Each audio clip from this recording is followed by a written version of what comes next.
नमस्कार, right to know में आपका स्वागत है।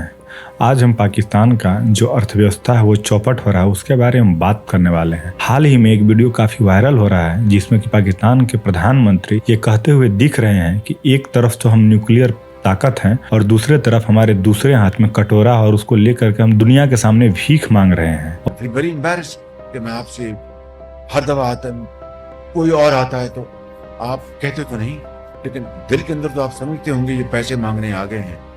तो मैंने कहा कि ये पाकिस्तान एक मिसाल इसकी ये है कि एक हाथ में हमारे एक न्यूक्लियर ताकत है और दूसरे हाथ में कशकोर। एक हाथ में हमारे एक न्यूक्लियर ताकत है और दूसरे हाथ में कशकोर। और उसने यहाँ तक भी कहा है कि भारत से युद्ध का नुकसान हमें आज झेलना पड़ रहा है, ये हमें अभी पता चला। इसी से जुड़ी हुई कुछ बातों को हम समझते हैं कि आखिर पाकिस्तान इस हालत पे क्यों पहुंची और भारत आज इतनी मजबूत स्थिति में क्यों है। एशिया के तीसरा नंबर का सबसे ज्यादा तेजी से ग्रोथ करता हुआ इकोनॉमी है और दुनिया में भी भारत अपनी पहचान लगातार बना रहा है। इकोनॉमी के मामले में देखा जाए तो भारत कोविड होने के बावजूद भी बहुत अच्छे तरीके से अपने आप को संभाल लिया है। मुख्तरीर खान येल यूनिवर्सिटी के इकोनॉमिस्ट हैं। भारत और पाकिस्तान की तुलना करते हैं तो कहते हैं एक तरफ रोशनी ही रोशनी है, दूसरी तरफ अंधेरा ही अंधेरा है। इसका मतलब कि रोशनी ही रोशनी भारत की तरफ है और अंधेरा ही अंधेरा पाकिस्तान की तरफ है। उनका कहना 100% सत्य है। भारत धीरे धीरे अपनी हर चीजों को बेहतर बनाते हुए जा रहा है और पाकिस्तान आतंकवाद, भूखमरी ये सब के चपेट में ही घिरता चला जा रहा है। यह बात सही है कि भारत की आर्थिक स्थिति आज बहुत अच्छी है, लेकिन जिस तरह से हमारे पड़ोसी देशों की हालत है हमें सीखने की आवश्यकता है। पाकिस्तान के हालात इतने खराब हैं कि पूरा देश बंद होने के कगार पर है।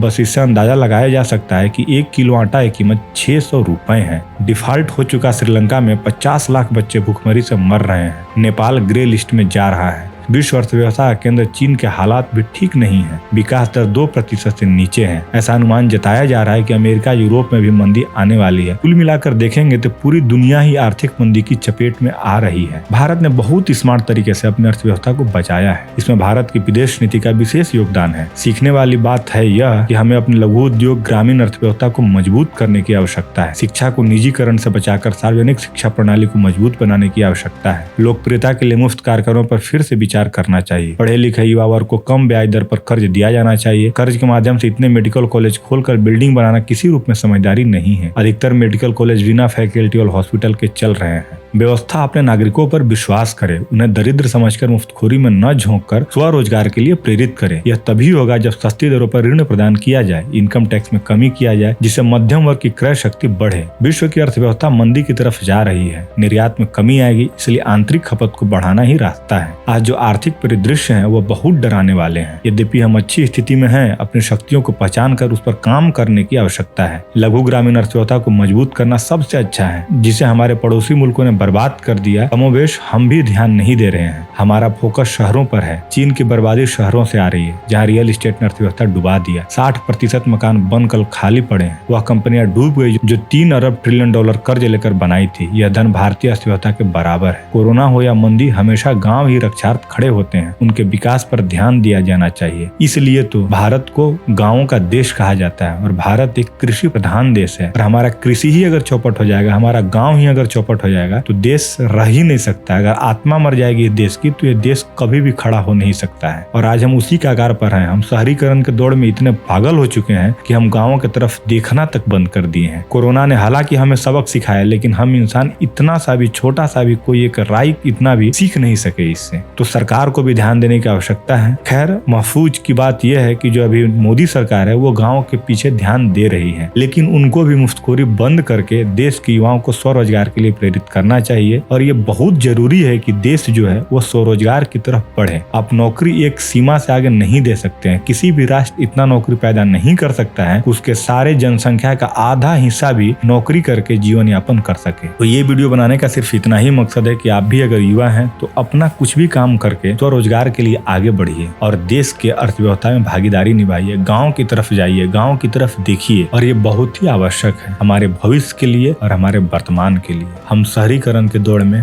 पागल नहीं हो सकते, कतई नहीं हो सकते हैं। हमारा फिर भविष्य बचेगा ही नहीं। अगर वीडियो अच्छी लगी हो तो लाइक करें और चैनल को सब्सक्राइब करें। धन्यवाद।